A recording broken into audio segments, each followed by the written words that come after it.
What's up mga ka-adventure? Tamang papugi lang po tayo dito sa may salamin. Pupunta po tayo kasi sa may Dagupan City. May papaayos kasi tayo dito sa may motor. At doon na rin po tayo bibili ng materialis na gagamitin. Mura daw kasi yung mga bilihin doon tsaka mga original pa.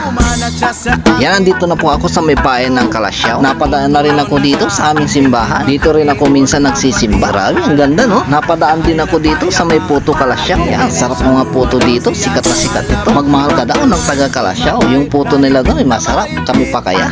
Ay, charot. At ito din nga pala yung Municipality of Kalasyaw. Ganda no? So yun na nga mga ka-adventure, nakasakay na po tayo sa jeep. Iniwan ko na kasi yung tricycle doon sa pagpapaayusan namin. After 15 minutes na biyahe mga ka-adventure, nakarating na rin po tayo dito sa may New Star. Sa baba lang po ng Star Plaza Hotel to sa may Dagupan City. Dito ako pinapunta ng aking mekaniko mga ka-adventure.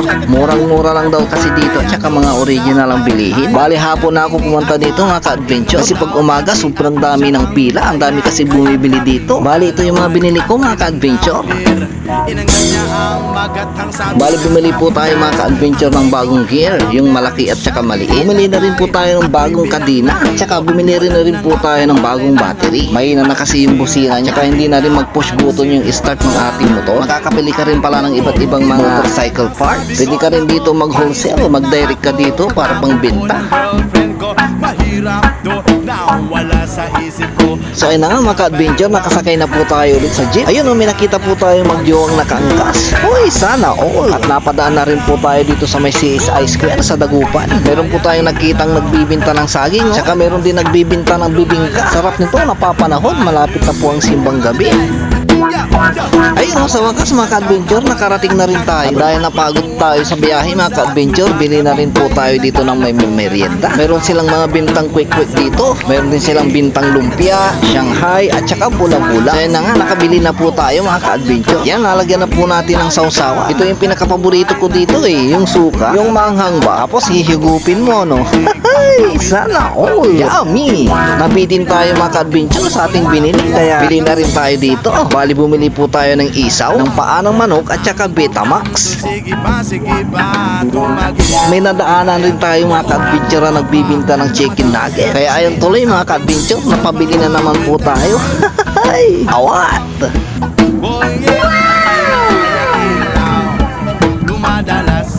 So yun na nga mga ka-adventure, nandito na po tayo sa pagpapaayusan. Yan, ikinakalas na po ang ating gear. Pag may kabit yung bago nating nabili kanina, tsagaan lang din talaga mga ka-adventure yung ganitong mahanap buhay, no? Yun ang bilis na ikabit agad ni kuya.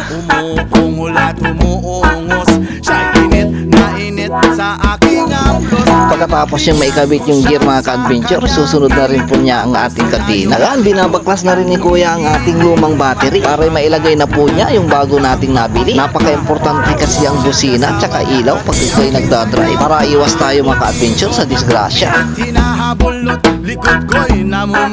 So yun na nga mga ka-adventure, malapit na rin matapos. Maganda na naman po ang takbo ng ating tricycle mga ka-adventure. Kondisyon na naman po siya. At yun na nga mga ka-adventure, testingin na po natin kung gumagana na po ang kanyang busina at saka yung push button pag mag-i-start.